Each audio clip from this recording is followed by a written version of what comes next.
Hi, everybody. Thank you so much for tuning in to today's episode of the Real Intentions podcast. I'm today's host, Dani, and I have such an incredible guest. She has a whole list of these really cool credentials, from metaphysical ministry to Reiki to helping write a book. She is truly a woman with an incredible journey, and I cannot wait to dive in. So everyone, please give a warm welcome to Kimberly Nice. Thank you. Thank you very much. Yes. What a beautiful introduction. Oh, I always have to gush on all my guests. Dani, you're hired. Oh, yes. Thank you. You're Thank hired. you. You're hired. Already, it's like, I cannot, when you told me, you like listed all the things that you do, I was like, holy crap, like half my bookshelf is like those things.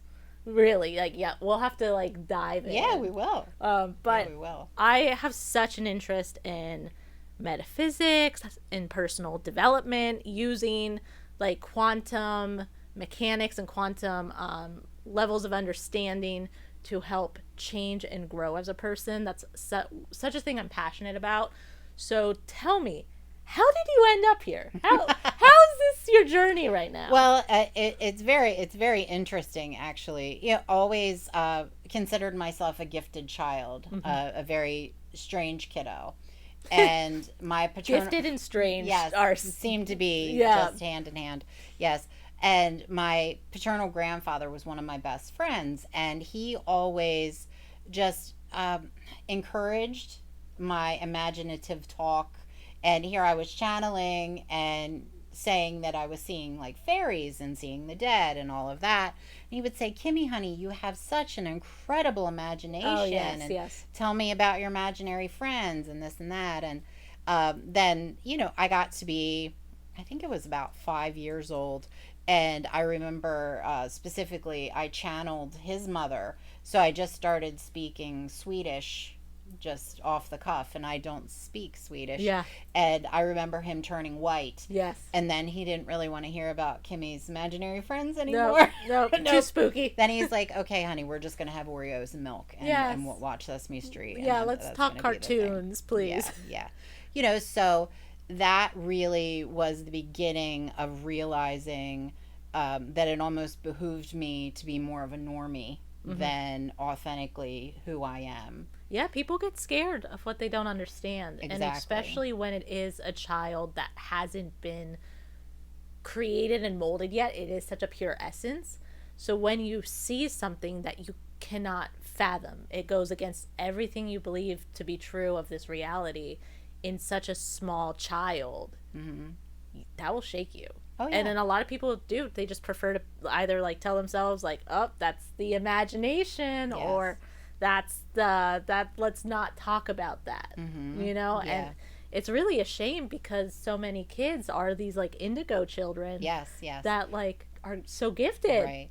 One thing that makes me incredibly happy, though, is I've noticed a shift that there are lots of parents that realize their children are gifted and they're not dumbing that down. They're actually embracing it. Even if they don't understand it, they're still embracing that possibility, because I do actually have quite a few children as clients, and they're amazing. They blow my mind. We're going to touch back to that. Okay. Because I don't want to steer you off.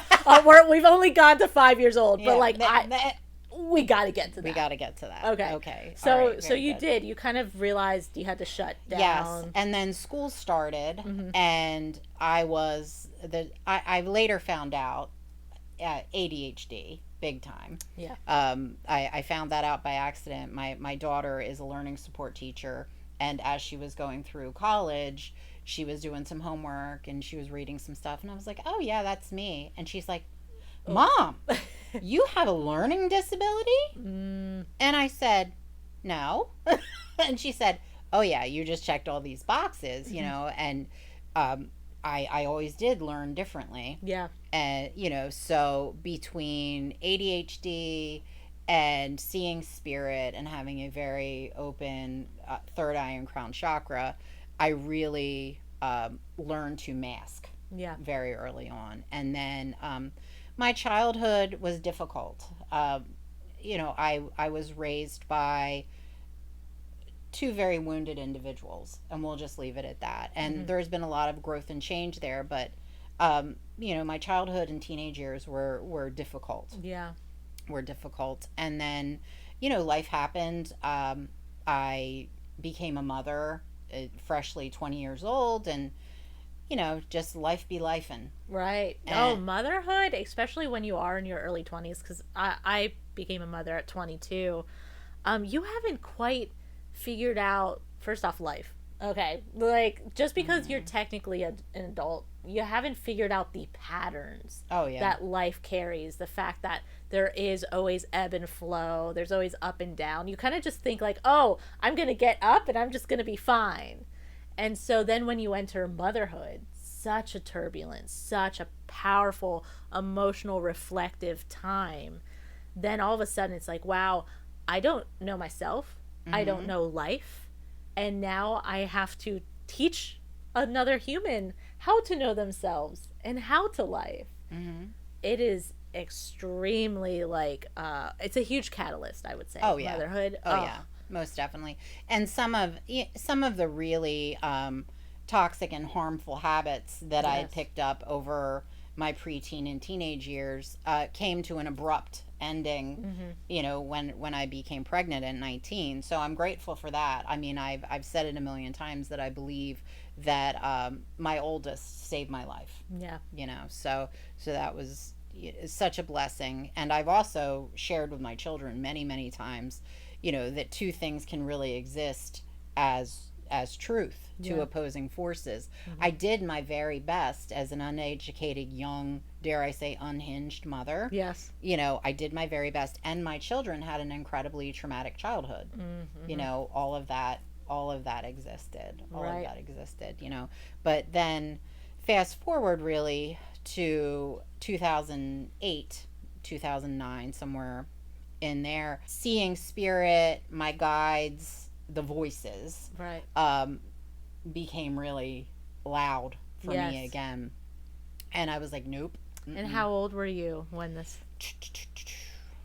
Oh gosh, you're making me math. Yeah, I'm gonna. Sorry, I know it's like. So I'm 56 now. So that would have been nearly 20 years. We can guesstimate. Nearly 20. Yeah. So 30, like around Saturn return. Yep. Yeah. That's But I was a big no thank you, because I knew that caused a lot of problems back when I was a little kid. Like, I didn't remember, but I remembered. Plus, it is such a foreign, odd calling when you are trying to function as quote unquote normal adults. Right. I'm trying to be normal mother. My kids are going through things. I need to be here. I need to, be level. And the spirits, they don't care for level-headed, just complacency. No. No. So I was like, no thank you. And they kept getting louder to the point where I really felt unhinged. So I drove myself to the hospital and told them that I was hearing voices. And when you go into a conventional medical establishment and they hear voices, they're like, no. So I ended up, I was in a facility for 5 days. And after day 3, I got to sit with a psychiatrist who was a beautiful human and very forward thinking. Yeah. Thank goodness. And he asked me about the voices, and I told him, and he said, so no harm to yourself or others. I said, God, no. Yeah. And he's like, Kimberly, it doesn't sound like you're mentally ill at all. It sounds like you're experiencing a spiritual awakening. And I said, I agree. And he said, okay, then why are we sitting here? I said, you have a prescription pad in that drawer that can make this quiet. Yes. And he said, yes, I do. I said, I need you to get writing. And he did. Much to his he tried to avoid that. He really tried to talk me out of it. But he also knew that if he didn't help me, that somebody else would. Right. And I think he was interested in monitoring this. Yeah. And I thought, well, this is golden. I shut everything down. On with the show. Did they work? Because Like, did the meds actually help, like, silence Oh, everything? quiet. Oh, it got very quiet. So then they kind of, my guides, guardians, and ancestors kind of went from it to a different angle and decided to, I'm using this term loosely, attack my physical body. That I wasn't hearing them, so they were going to show me. And then the 8 years that followed, yeah, from like 2009 to 2016, so around that time frame, I ended up on 20 different prescription medications and an infusion, and I ballooned up to 462 pounds. I had a bunch of diagnoses: bipolar 1, ankylosing spondylitis, fibromyalgia, and the list goes on. I won't bore you with the list. And then one day, I took all of the medication that was prescribed to me. So I wasn't intentionally overdosing, even though I woke up every morning, definitely clinically, passively suicidal. Yeah. I was upset when I woke up every day. Yeah. Because the mental pain, the physical pain was... Chronic illness is incredible. Incredibly heavy. Like, to be going through that and having the entire list, like, it's hard. It's like there's so many people that just, like, how are you supposed to thrive if you can't even exist? Right. And then one of the things that I coach people on that are dealing with terminal or chronic illness in modern medicine, dissecting, taking personal ownership of that disease, making that part of your identity, because that's what we're primed to do in order to get a diagnosis. Yeah. Advocating for yourself is closely intertwined, with taking ownership of a disease. And, when I coach some of the chronic or terminally ill clients that I have, I coach them. I know it's a means to an end, but you must keep those two things separate. Right. Oh, I've been, I struggled very badly, and I will never say I have OCD. I will always say I have obsessive compulsive tendencies. So it's like I have these tendencies but I'm not identifying. Right. It's it's an action or a pattern that I tend to fall into, but it's not something that's inherently in me, right, in my identity. Exactly. So you've achieved a level of mastery of that separation, which is really crucial. That's the only way it healed. Right, exactly. Because when I felt like I was broken, yeah, I surrendered in the brokenness. Yeah, you really had to take ownership of it, and then really having to intentionally release that. Yeah. Oh, it's so hard because I wouldn't leave the house all day, and for months I didn't leave the house, and like I would just be stressing out and having all this anxiety based around these obsessive compulsive thought patterns and thought loops. And I just thought I would constantly drive myself to the hospital, be like, there's something wrong with me, you need to find it. And it wasn't until I was like, you know what? I've gotten caught in this like rip current of these patterns, and I'm like, I need it to stop, and it's going to be up to me. Yep. And so from that moment, I was like, I don't have anxiety. I don't have OCD. I'm like, I have anxious thinking right now. I have obsessive compulsive thinking right now. Right. And I'm like, but I am choosing in this moment to shift it to positive thinking, to rational thinking and acting. And it took me actually severing that, because it gets so like entwined with your identity. Oh yeah. You have to sever it to empower yourself to do what you need to do to save your own life. Right, exactly. And then further, really just taking a side quest here into metaphysics and co-creating your desired reality, without delving into toxic positivity and like, right, you must be all love and light all the time, separating yourself, saying, I feel this way, like I feel a sense of lack, I'm broke, right? Like it's all about separating what is actually yours and what is existing outside of you that you're experiencing temporarily. Right. Oh yeah. I mean, we took that freedom flow class together. Yep. And for me, it wasn't that I had this thought that like either I am undeserving of receiving money, or like I think money should not belong to me and should belong to others. And instead I had to be like, I can receive money when it's gifted to me. And like it's a choice. Yeah. It's not an identity. Right. I'm not someone that's just divinely meant to not have money. Right. It's like, no, I've been choosing not to have money. Boom. But now I need to choose to receive it. Exactly. Because I do deserve it.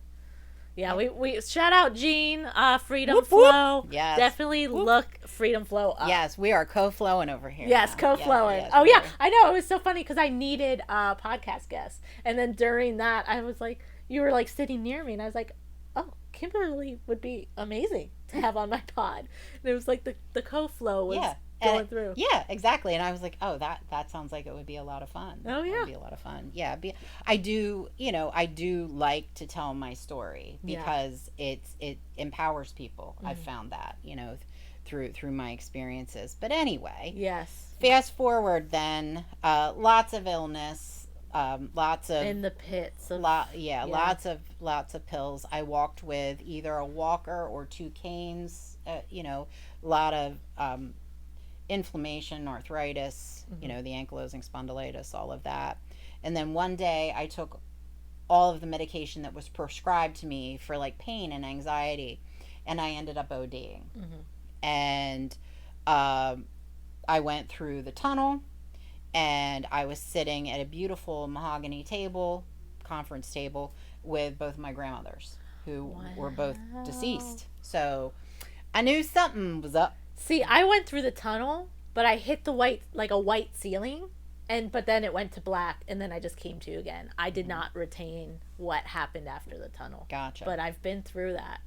My tunnel was a fractaling of what I was perceiving into like this, and then like this little white light at the end that with every fractaling movement of the moments it got closer and closer. And then as soon as it hit me, I felt relief, shot out, hit some sort of like white ceiling that I could like feel above, and just black. So like you went through the tunnel and you were able to be present because you are totally conscious, like through the tunnel, like you're still there. Yeah. You're still thinking. It's not like you're just seeing it.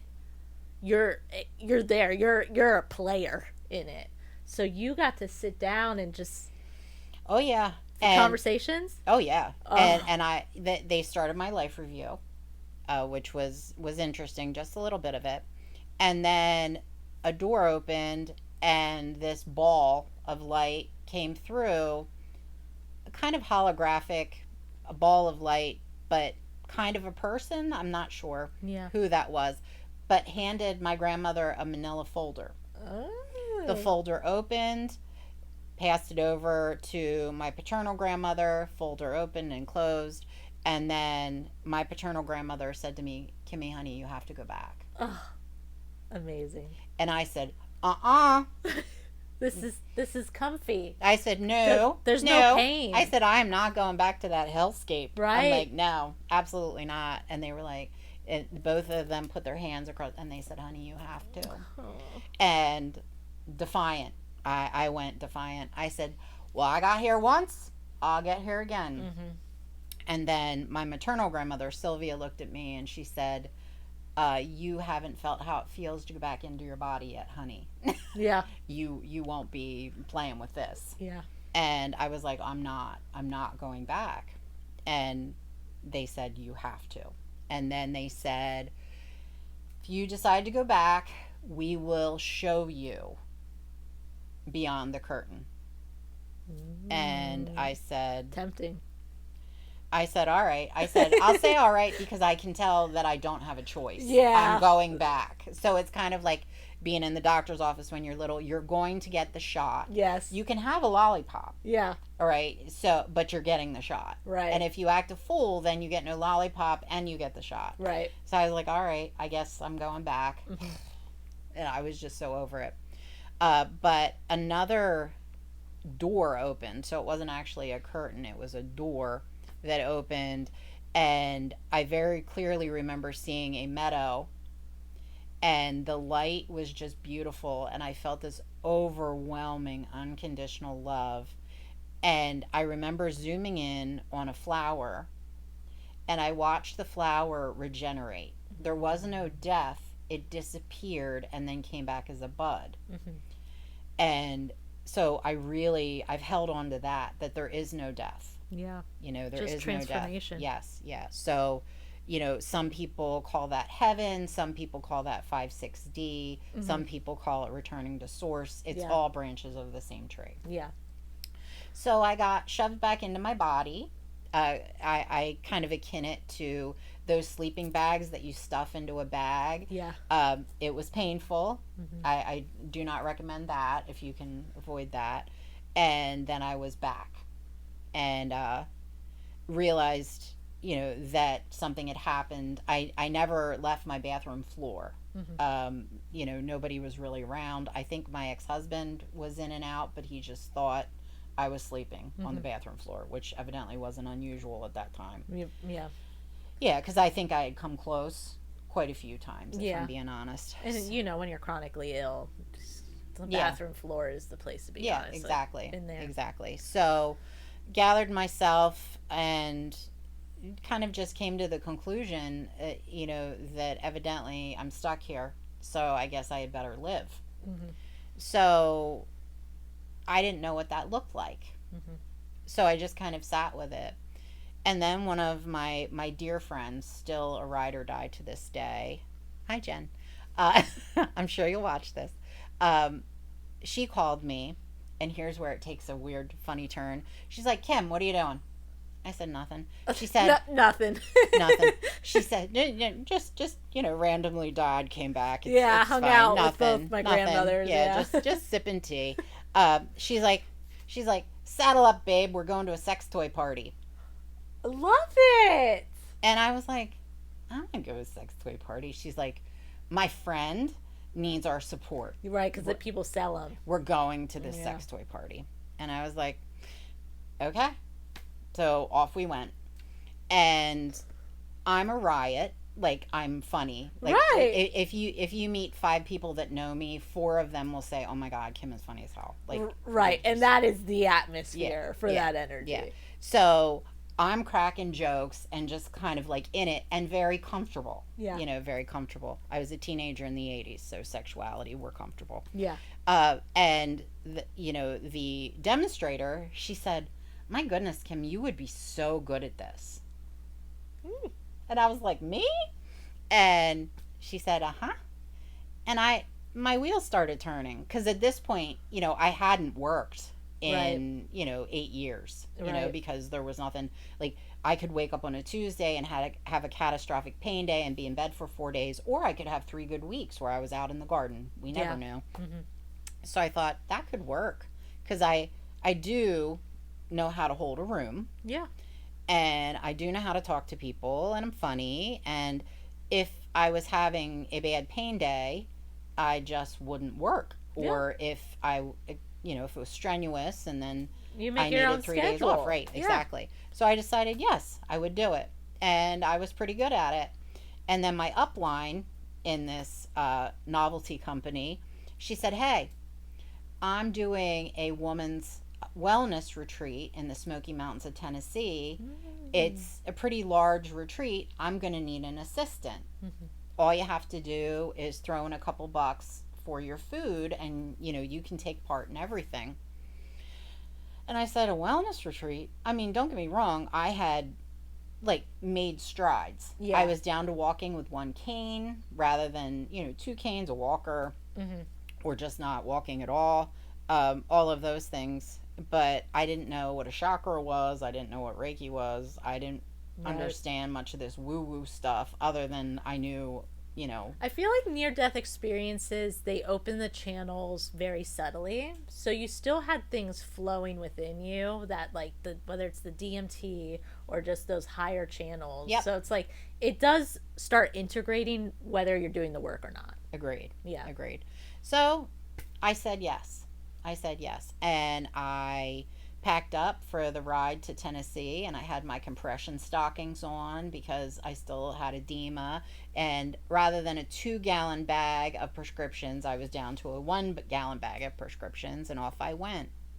And I failed to mention, still at that time, I was very physically ill. I had neuropathy in my feet, really bad. Like, I couldn't close my eyes in the shower. I would fall out. Like, I had no feeling in my feet. That's important. So I wrapped back around and noted that. Yeah. So get to Tennessee, and they were talking right away about this fire walk. You're on Sunday night, we're gonna walk across hot coals, and everybody was like, I don't want to burn my feet. That was you were like, I'm made for this. I don't feel my feet. I was like, my feet could burn the hell off and I wouldn't feel it. Like, I step on glass and walk around bleeding. Yep. I have no idea until I'm like, Yep. Yeah. So I'm like, that didn't scare me.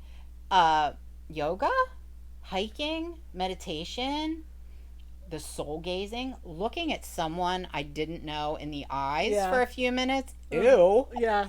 No.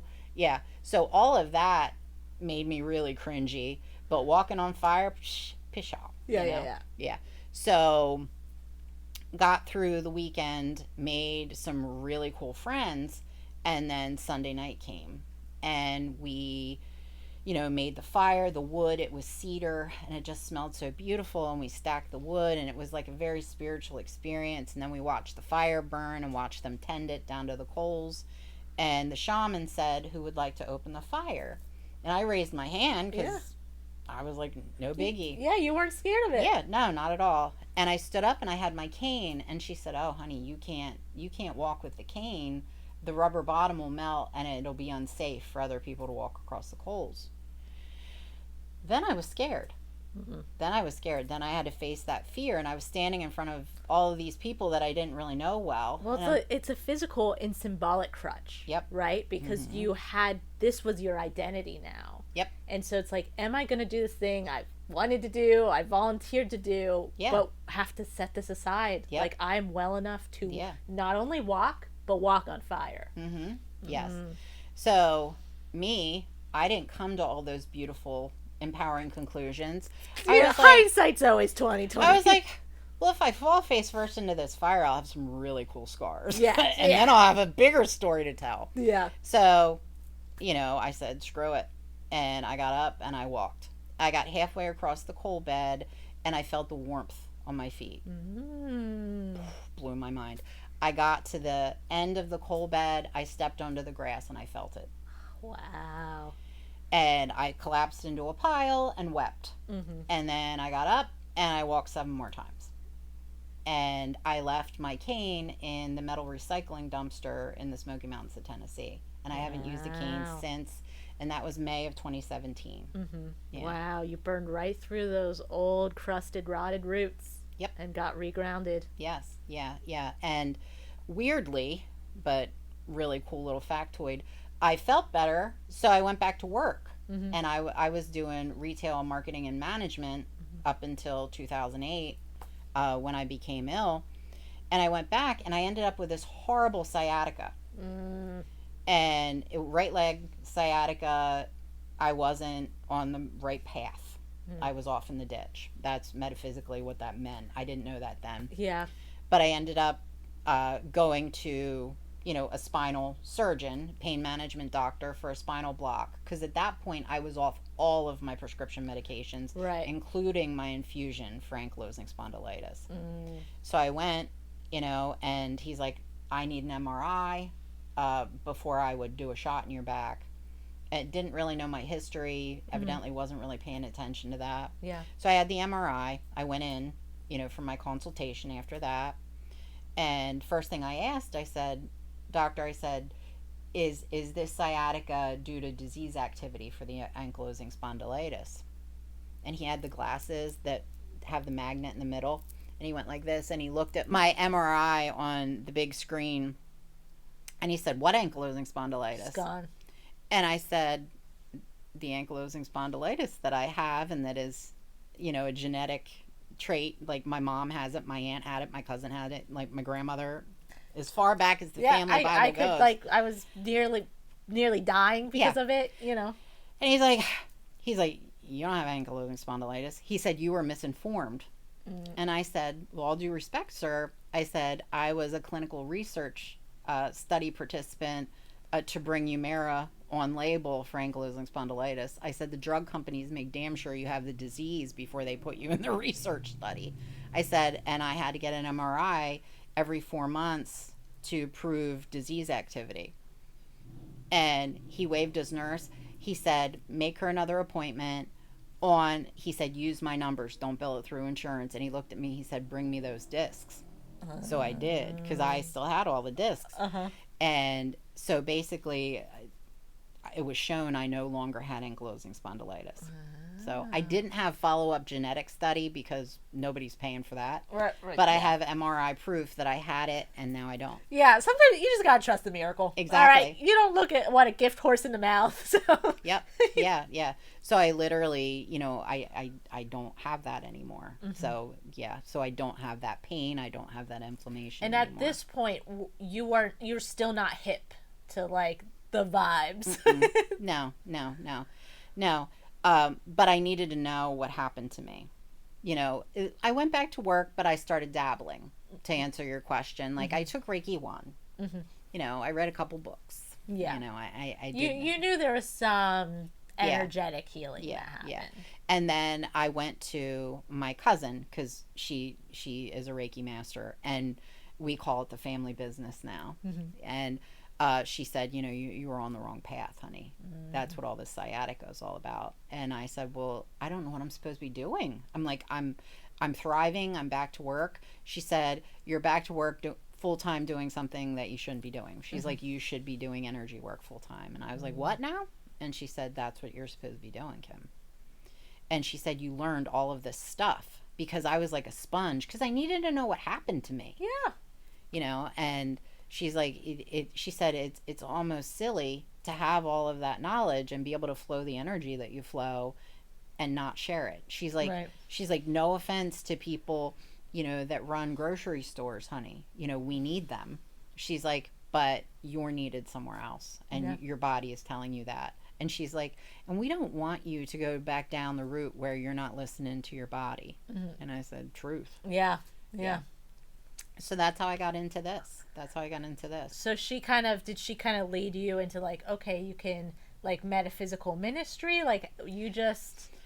No, I've kind of tripped over rocks on my own, if you will. Yeah. And then kind of fell into things. Yeah. So another thing, understanding the dying process and being able to come back, that's not something that everybody bears witness to.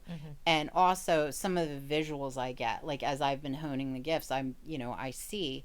And I started working with the dying and their families. And I used to call it like an end of life doula or death doula. But then I had a few people come off of hospice. So I was like, I need to recoin that, if you will. Yeah.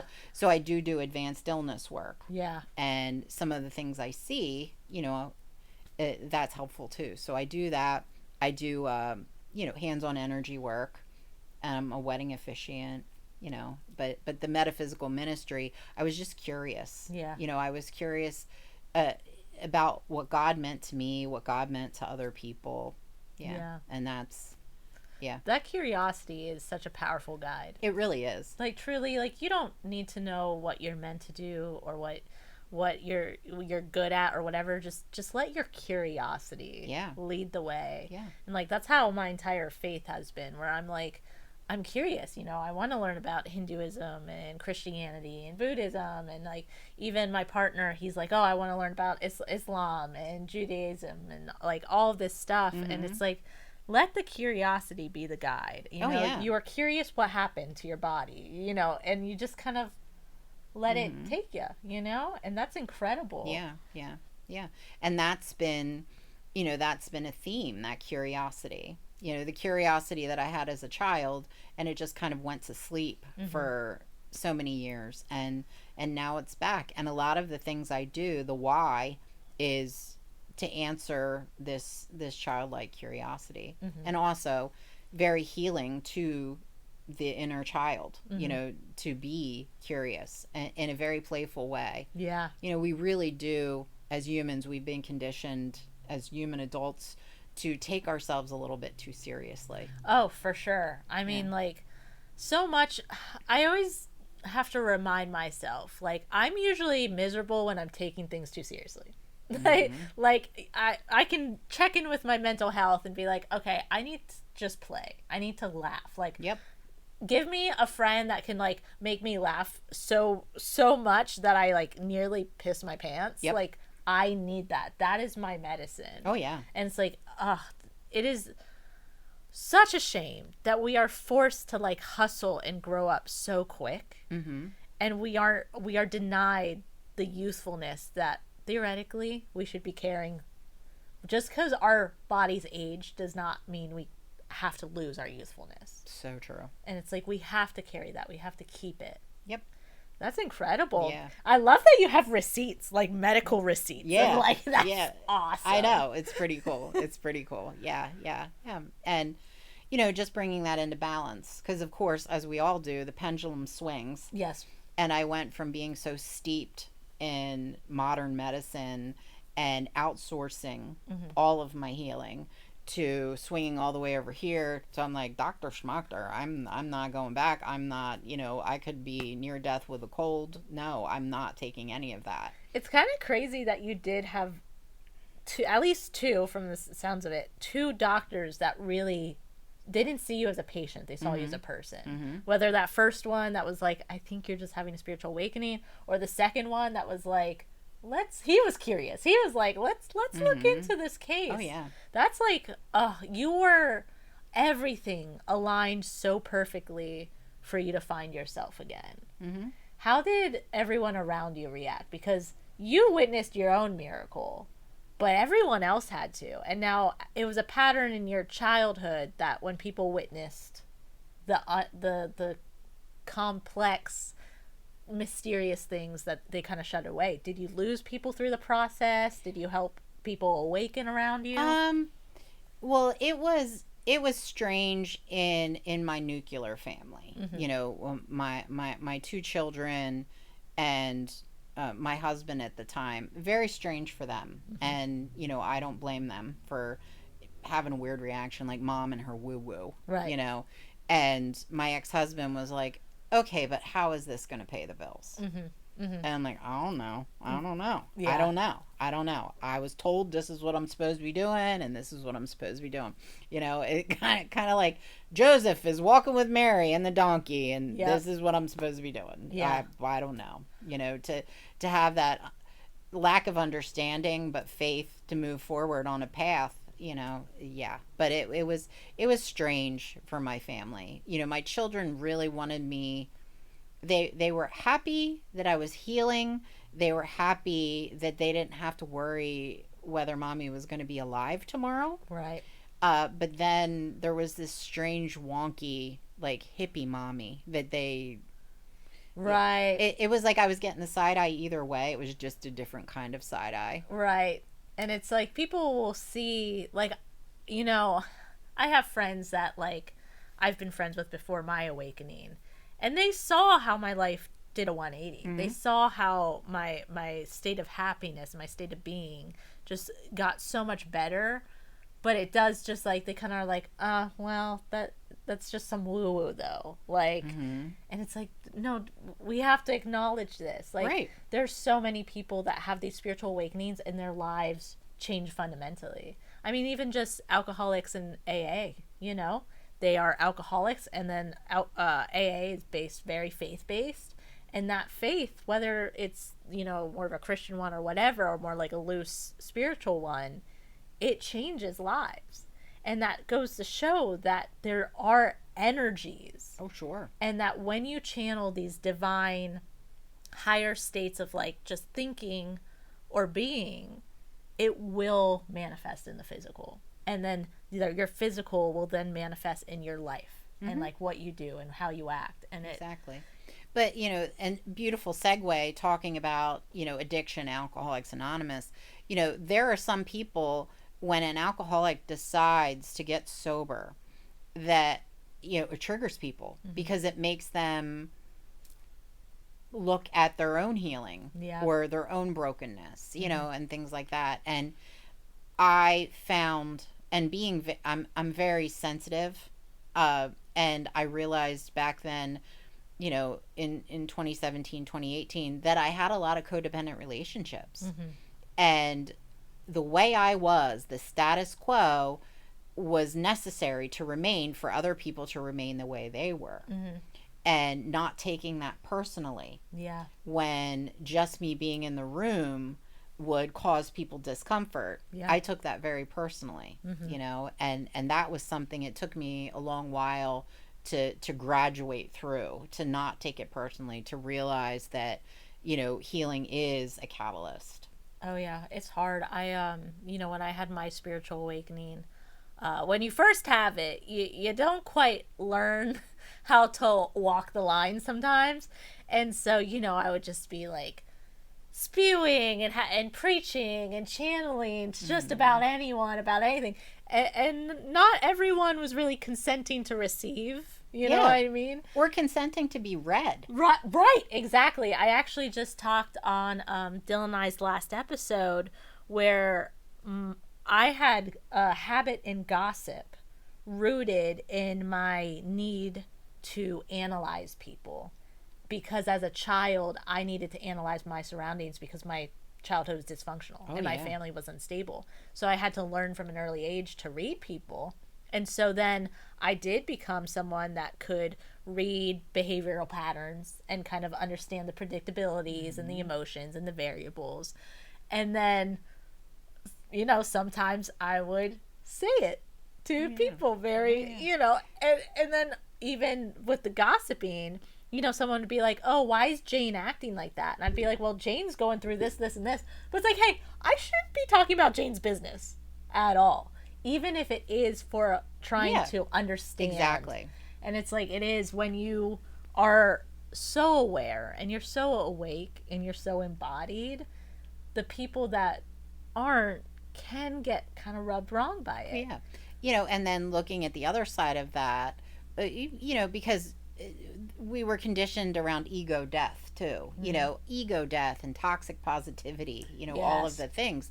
So it was a nice snack for your ego when you were able to read someone and you were correct. Yeah. Like, oh yeah, I knew that. Right. Yeah, it's like, snack for I'm the ego. psychic and I'm such a good channeler and I'm so awake. I can read you like a book. Yeah.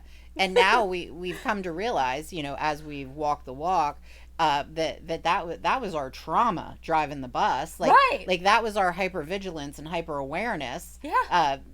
Because of our trauma, because we had to go into a room and decide whether we were safe or not. Right. And then when you get real deep into the quantum things, then you're like, by me analyzing this person and assigning that role and that personality to them, I am creating and reinforcing that, instead of allowing them to be a free-flowing element that I can just experience and not actually be co-conspiracy, conspiring of. Yeah. And also, upon reading them, we inadvertently judge. Yes. Because we have an opinion. Right. And pretty much any opinion, positive or negative, is a judgment. Right. Right?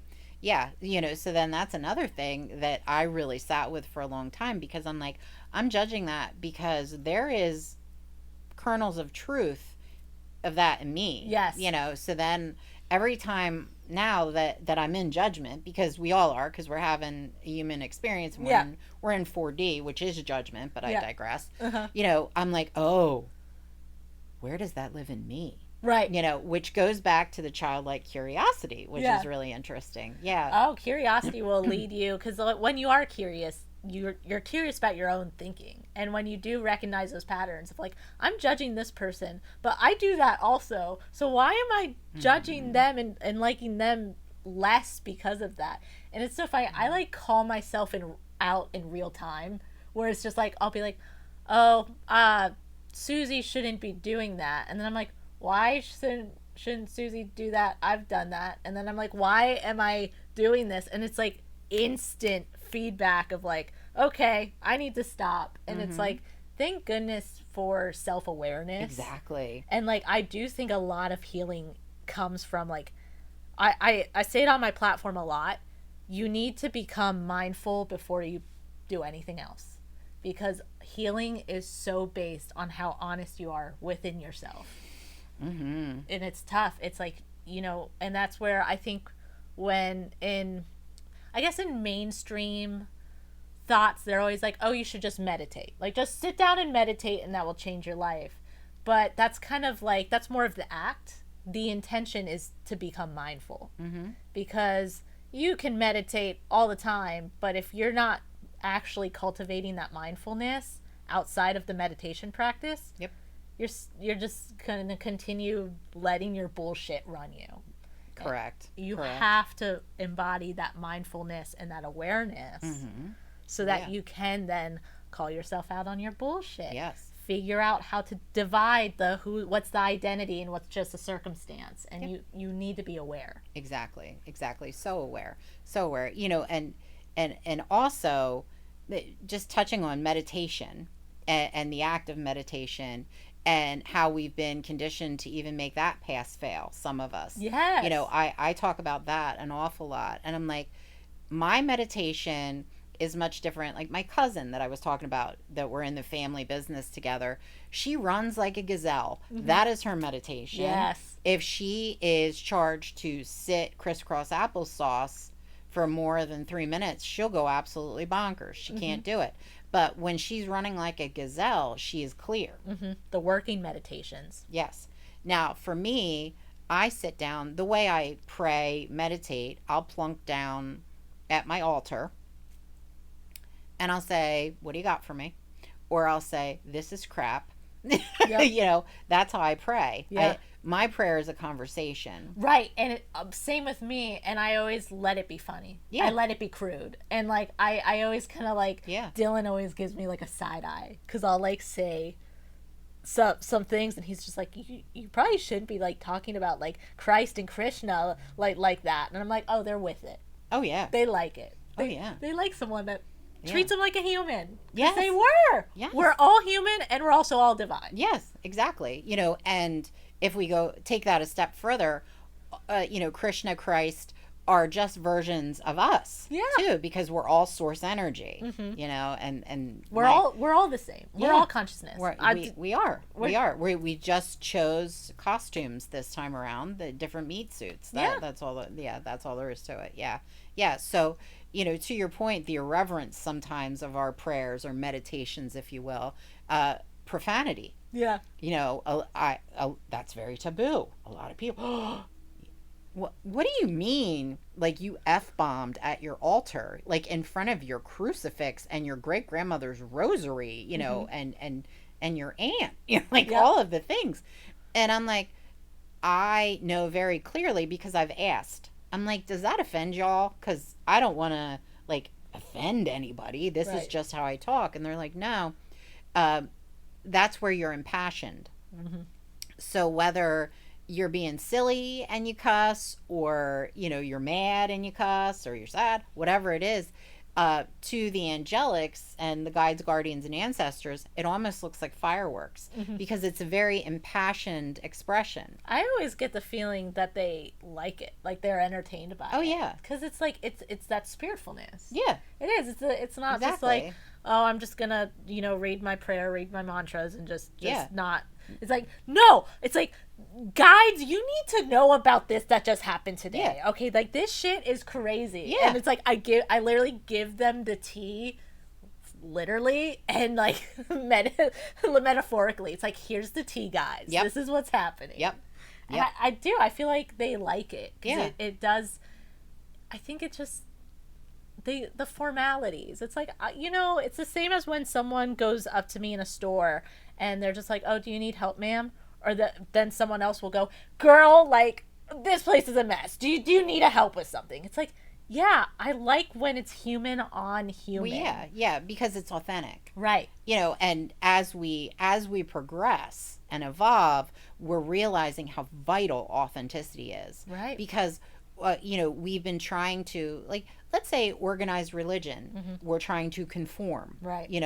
Or if you're in a particular class, or like the ashram or whatever, whatever temple that you would go to, you're trying to fit in, and the beauty is in your authenticity. So circling back, like I'll plunk down and I'll say, well, this is bullshit. Yeah. Like, or like we talked about, when we were in Freedom Flow, the class together, hygiene. I said, I will write my bills at my altar because I've said very reverently, I don't know how the hell you all are figuring this out, but you seem to be helping me out, so I'm going to sit here and write my bills. I love that we both gave our little gift envelope to our altars. Because I was just like, I'm just going to put it here. Like, I'm just grateful for it. Yeah. And it's like, exactly. So nice to just kind of like release the need to either do something right or do something wrong with it, whatever. Yeah. It's just like, put it there at the altar. Oh, yeah. Well, because it's been doing what it's supposed to do there. Yeah. Yeah. Oh, yeah. Dude, I trust everything. I'll throw it. I just recently had to clean my altar because I always just, it's like a catch-all. I'm just like, I'm so grateful for like everything. Yeah. And like, I just want to send it to like all my ancestors and all my deities and stuff. Yeah. Yeah. So you do a lot of deity, like higher spirit work. God, it's so fun. Yeah, it's so much fun. And when you walk into my home office, it's very eclectic. Yeah. Because any deity that has come in to like do me a solid, they are represented. Yes. Like because I have an enormous print of Ganesha, and then I have the Blessed Mother. Yeah. And then I have Christ on the crucifix. And then I have like a Sphinx, and then I have the star people that I work with. I have a painting of them. So it's all very yeah. Oh, it's so cool when you do open yourself up to like multiple channels, multiple religions, multiple deities, because you will get called upon by any of them. Like Isis called upon me, and it's like, I'm not Egyptian. I've never been to Egypt. I'm not well versed. I mean, I know the ancient alien stuff of like it being older than what they say. I'm into that kind of stuff. But it's like, and then I have Isis call to me, and I learn about her, and I connect with her. And then I ended up, finding a huge statue of her. And now every night, I just like, hey, Isis, thank you for the protection. And I think about how she took her son and helped rebuild Osiris. That was her journey, was that she rebuilt Osiris after he was, destroyed with their son. And meanwhile, I in a lot of ways can resonate with that because I helped rebuild my partner's life after addictions and helped him with his sons and stuff. And so it's like, had I been closed off, had I been like, oh, like these are all just weird mythologies of things, I would have never gotten that intimate recognition. And it's like when you do deity work and when you open yourself up with curiosity. Yes. Dude, they'll come out to you, and you know what? They treat you like you were right there in the pyramids with them. Oh, you know? Oh yeah, most definitely. And how they kind of pop in and out, whether it's a deity, whether it's a spirit animal. Yes. Some of them come in, they do you a solid, they give you a hand, and then they're gone again. Yeah. And it doesn't matter whether they continue to come in to me or whether I just see them wave once in a while now. They're represented. Yeah. I feel like animals do go in and out quicker than, the more human embodiments. Yeah, because I've had tons of totem animals, where people will just gift me. So, like, okay, a lot of turtles, a lot of owls, a lot of elephants. And then I'll have these, like, prophetic dreams of, like, these barn owls, What are some of your totems? Well, not so much a totem, but my main guide, because it was very loud when everything opened up again. And I was like, whoa, this is much too loud. You need to pick a representative. I want to hear one voice unless it's really important. And that's relaxed because the more you walk this path, the more you can handle. Yes. But it was right after my Reiki 2 attunement. I was doing a meditation to meet my spirit guide. Because up until then, it was kind of foggy. Yeah. Like my grandmother would come in and then she'd go out or whatever, Yeah. and I smelled. I had a lot of smells that I knew they were around. My partner is, I don't know what the word, not clairvoyant, the Yeah, but it's clairsentient, like, is it maybe? Or something with the something. smell. My partner Yeah. is too. Yeah, Though. well, I don't know. That's a fun one. It is. Oh, It is. hopefully sometimes. Well, I used to smell the Noxzema orange pancake makeup and stale nicotine, and I knew my grandmother. Oh, grandmom's here. Yeah, Oh. and then I would smell Estee Lauder, the Estee Lauder Yes. counter at John Wanamaker's. I would smell that like conglomerate of the different scents. That was my grandma Lindahl. Those are very Graham smells. Oh yeah. Yep. Oh yeah, most definitely. Most definitely. But I did an actual guided meditation Yeah. after my Reiki 2 attunement to meet my spirit guide, and I was like, "Oh, this is gonna be sexy." Yes, Yeah. I'm down for this. Yeah, you're right. So I go through, and I'm doing the thing, and then all of a sudden, this demon walks in front of me. Like, his mouth opens, and he has this huge jaw and these sharp teeth like fangs, and I was like, "Oh, nope." Yanked myself out of the meditation. I was like, "Nope, I've summoned a demon." I butt myself up, and I'm like, I'm gonna open my Bible. No more of this woo woo stuff. Yeah. And didn't practice self Reiki, didn't work on anybody, nothing for a few weeks. And then I was dipping into theta. As you go to sleep, you dip into theta, and that's when they can get you, because you're relaxed. And he said, "I'm very sorry. I've been waiting a long time for you.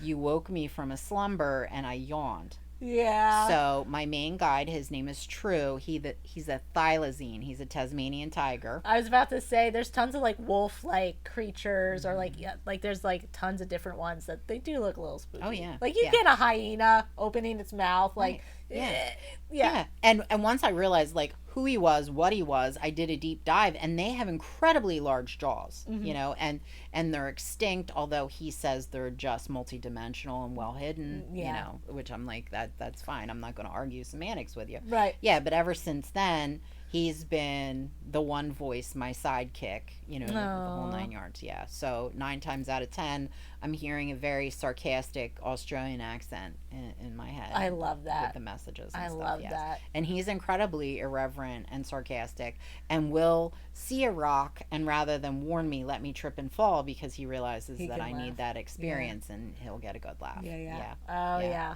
Yeah. But, other animals, moose is a big totem of mine. I always collected mooses. I say mooses. What is it? Meese? What Meese? I don't know. I don't know. Yeah, but moose was always a big one. As a matter of fact, spent a lot of time in Maine as a child. Oh. My paternal grandmother's family was up there, and so from like birth to age 12, I was up there every summer, and then she became ill, and we just didn't go up anymore. But the moose, and for my 50th birthday in 2019, I wanted to go to Maine, and one of my goals was to see a moose. Well, of course, we went up in July during a heat wave, and if it's above 72 degrees, the moose go deep woods, and you don't see a moose on a moose tour. Right. So didn't have good cell phone service where we were staying, so we just showed up at the tour guide, at the place to go on a moose tour. And he said, I tried calling you. He said, the tours are canceled today. You're not going to see a moose. Well, Kim just decided to channel in that moment, because sometimes you just can't help it. Yeah. I said, no. I said, we will see one moose. It will be a cow moose. She will be in a swamp eating grass. Yeah. And the guy just looked at me, and he's like, okay, crazy lady, I'll take you on a van ride. Yeah. He said, I'm taking your money. You're not going to see a moose, and you're not going to get a refund. Are we okay with that? And I said, yes, sir. The other family that we didn't know, but they were going in the van as well, they booked it. They were like, no, we'll take our money and we'll leave, because we're not seeing a moose. Yeah. So went out on this ride, saw some beautiful sights. He said, I'm gonna let lots of birds and other animals. Yeah, it still was nice. glorious. It was still nice, right? And then he's like, I'm gonna take you to this one bridge, because it's sunset. He's like, and you'll get some beautiful pictures of the sunset. So he was trying to show us a good time, And I was sitting shotgun. I was in the front seat of the van because I'm going to see a moose. Like, Right. I just knew, like I knew, like I knew.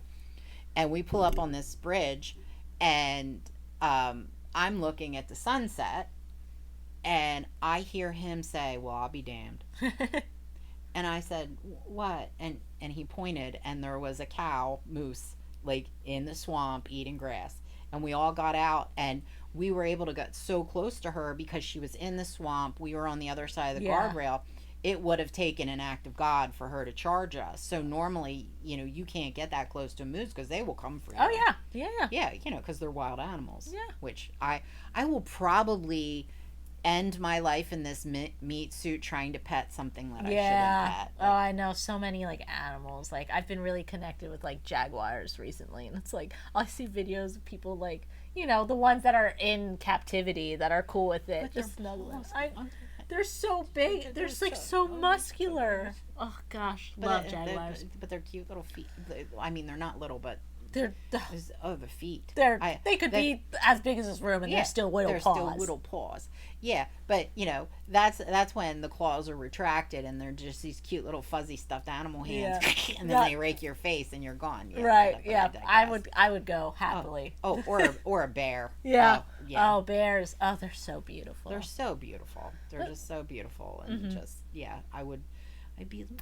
When you were a kid, did you find that because of your innate gifts, were you like very in tune with like animals, and like also like I always noticed children with like autism or like disabilities, or even just adults with disabilities, they always would come and connect with me, and I think it's because that energy does feel safe. Oh yeah, and they feel as though as far as frequencies concerned, they are communicating with you. Yeah. And it's funny because then when I like fell off of my life, then it's like, nope, never had any of those experiences. But then as soon as you start coming back into your spiritual self, all of a sudden they start coming again. Yeah, because it's all about frequency, and that's when a lot of clients, kind of segueing into another topic, a lot of clients that I sit with, they want to learn how to hear their guides, guardians, and ancestors. Yeah.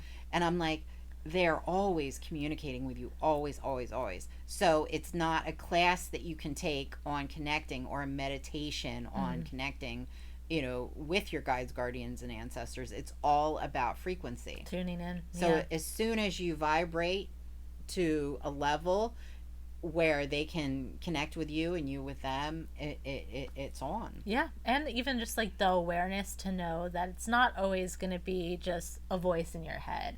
Sometimes it's seeing a sign. Maybe it's something, you're dropping something, you go to pick it up again and you drop it again. It's like, usually at that point I'm like, okay, I'm not meant to be doing this right now. Yeah. It's like when you become mindful and aware that like, oh, the guy, it's everywhere, it's everything. So just recognize. And like then it's like, it is cool though when you can like tune in and you can kind of like clear your own mental scape enough that you can just kind of like hear. Oh yeah. Or like I used to like meditate and go get into the craziest little situations within meditation and headspace. There are so many times where I would feel myself going through these dark starry corridors, and I would feel myself enter someone's subconscious or someone's mindscape, and intuitively I would just reassure them. I was like, you're doing great, everything's gonna work out, just trust.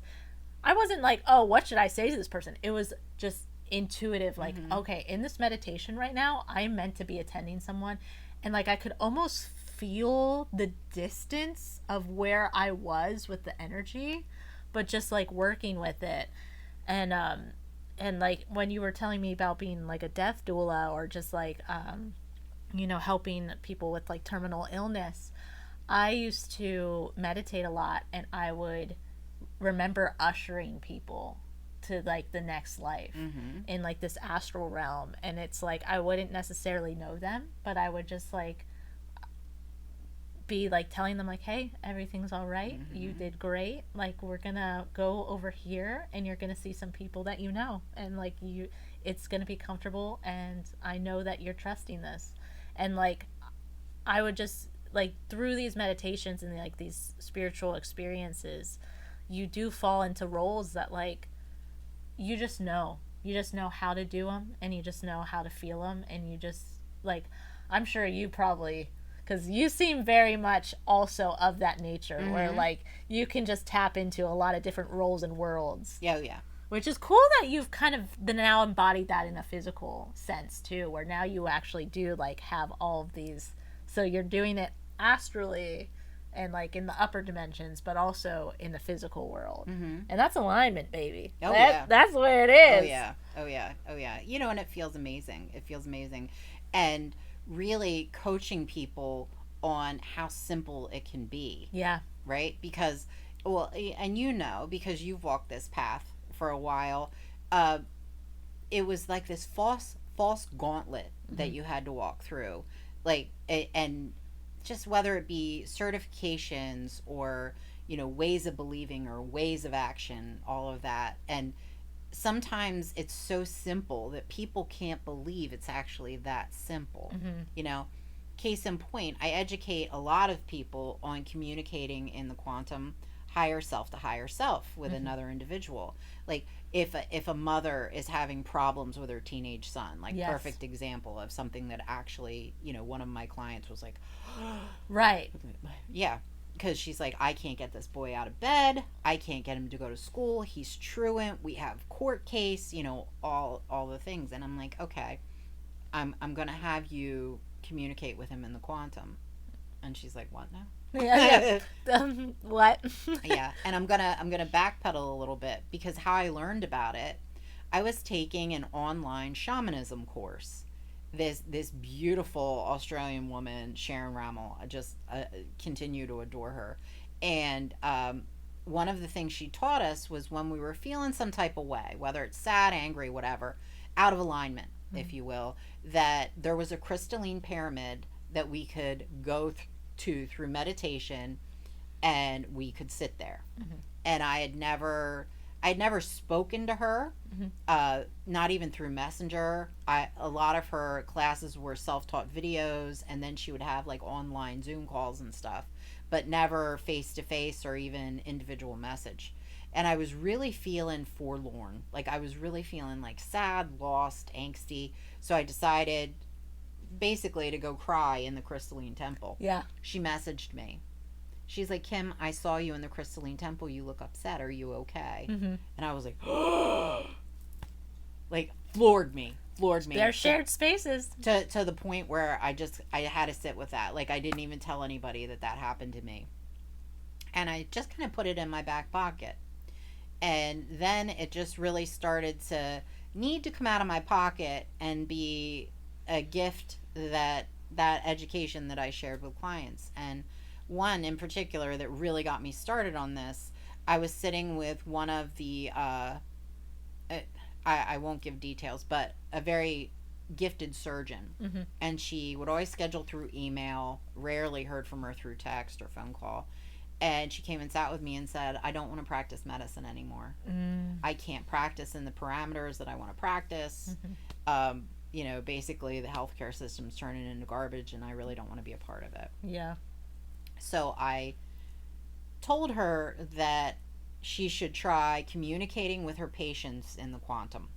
Like if you don't want to give them a prescription for fertility treatments or this or that, you want them to try acupuncture and stop giving sex a job or whatever, you need to tell them that in the quantum, because you can't do that in the office. Right. Because you have to run under these parameters. And basically she was like, okay, crazy lady.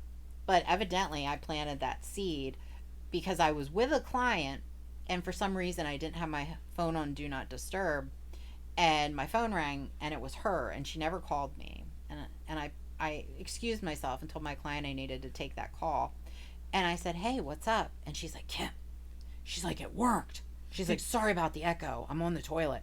And I was like, no, it's fine. She's like, it's the only break I get. And I'm like, that's cool. She's like, it worked. It worked. It worked. So she started using it. So then I started educating more and more of my clients. That woman I was telling you about, that her son was truant, she was so tired of fighting with him about getting on the school bus.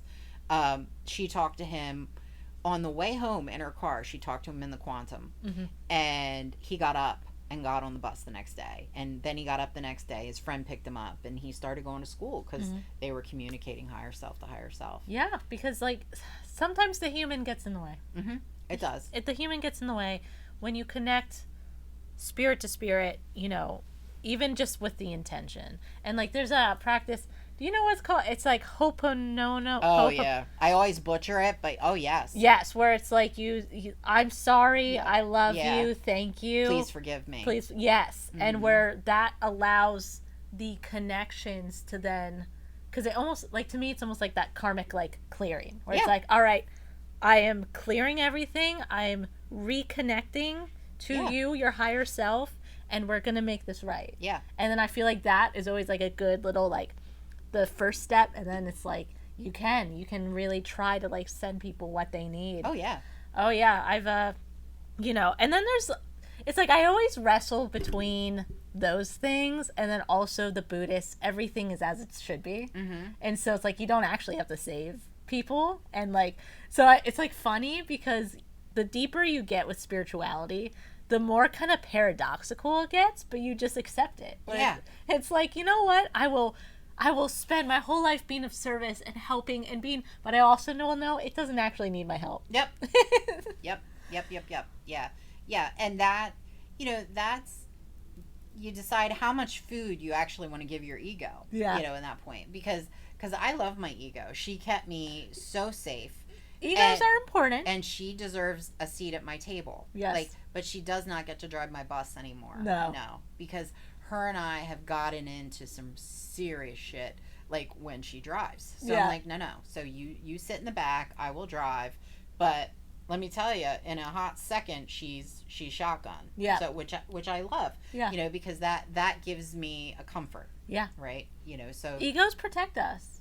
It's just they're not meant to all the time. No. Okay. No. You know, and I find too that we try to act on behalf of other people like we're their ego. Like, yes. Oh, there's a fire over there. You're gonna don't right. But actually, they may need to trip and fall and burn their toe. Right. And if we drag them away from the fire, then they have to go and build another fire and find their way back to that fire and burn their toe because they needed to burn their toe. Yeah.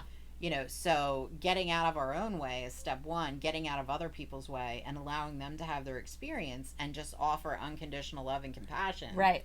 Oh, I tell Dylan all the time, I'm like, I'm trying to master the art of watching a train wreck.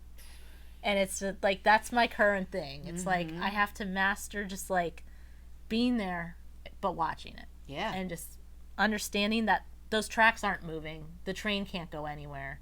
It's going to happen, but I can be here and try to help clean it up, you know? Exactly, to hold space and understand that some of the crap that we've been through, we've grown through those cracks. You know, and understanding and bringing that into balance, like not being all love and light all the time, like really doing that shadow work and understanding that this can suck. And it's still happening for us. Right. And just because you are feeling a pit of despair, that doesn't make you low vibrational. Right? It's not. Right. And it's like, that is a thing with like the toxic positivity where they're like, or they'll be like, oh, I don't want to go into that building because that's very low vibrational. You know, I've had friends where I've tried to hang out with them. I'm like, hey, there's a concert in between like us. You want to go meet there? And they're like, oh, yeah, I don't like to be around people at concerts anymore. And I'm just like, okay, like that's your choice. Like that's totally fine. But I'm like, man, like now we're missing our chance to like convene, you know? And so it is like, you don't live in fear of being low vibrational or high vibe, low vibe, because that is all ego traps. That is all spiritual ego traps. Realistically, we're meant to ebb and flow. Yeah. And it's like we are meant to embody all the frequencies for a reason because we are on a spectrum. Exactly. Now it's nice. It's nice to be on the higher vibe, you know. We can, that's always a good, like, you know, like I tune into that when you need it and try to hold it. But let yourself go where it needs to go. Exactly. You got to do the shadow work, and it's hard to see the shadow when you're in the bright lights of things, you know? Exactly. All the things. Yeah. You know, and really, to your point, it's not so much that any place is low vibrational, because we go into a place that we can tolerate, and it may be low vibrational, or it may be too high vibrational for some people, right? Oh, yeah. But here's the thing, it has to do with your level of tolerance in that moment. Mhm. So rather than judging a place to be low vibrational, like, we can go in and shift the narrative in a room. Right. Recognize. It's like, Right. can I withstand, like, how am I feeling right now? It's like, oh, I'm feeling anxious around crowds. Got it. Then Got it. concert, Yeah. not the vibe. But it's like, oh, yeah, I'm feeling kind of lonely. It's like, then, babe, make that risk. Yeah. Go out to that concert. Exactly. Meet some. Take that step. Like, expand your field, make sure your energy is good, and, put a crystal in your bra and keep it moving, Yes, right? yeah. All the things. Dylan and I always talk about it. Try to be the thermostat, not the thermometer. Yeah. So it's like, try to set the vibration. Don't just read it and bounce back and forth with it. Yeah. Because I don't judge people for not being able to tolerate a particular energy. Right. Like, there are sometimes empathically, when it is tough. when I walk up to a store sometimes and I'm like, oh no, not today. Not today. Hey, that's the guides. Not today. Yep. No, that is not for me for today, because it's going to take me below like the 50th percentile. Yeah. And then I'm going to feel depleted, and then it's going to take me that much longer, to rebuild and expand. But that isn't the space. Mm-hmm. To your point, that is my ability to tolerate. Yeah, or what's meant for you. Yeah. And then if you never decide to experience that, like, oh, I don't do crowds and concerts anymore.